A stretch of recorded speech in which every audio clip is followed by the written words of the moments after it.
Hey guys, good morning. স্বাগতম জনাইছো আপোনালোকক মোৰ অন্য এটা ভিডিঅ'লৈ।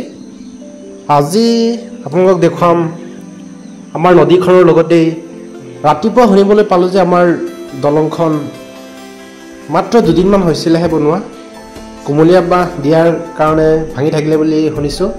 চ' আজি ৰাতিপুৱাই ব্ৰাছ কৰি চাবলৈ আহিলোঁ। চ' চাই লওঁ বলক দলংখনৰ দুৰৱস্থাৰ কিছু মুহূৰ্ত। গাইজ দেখিছে দলংখন বনোৱা দুদিন হৈছিলেহে, মাজৰ পৰা ভাঙি থাকিলে এনেকৈ।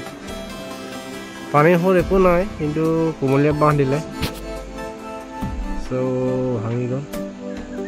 এয়া গাঁত থৈ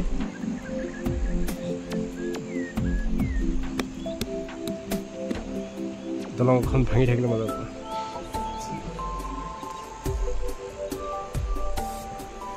Thank you for watching.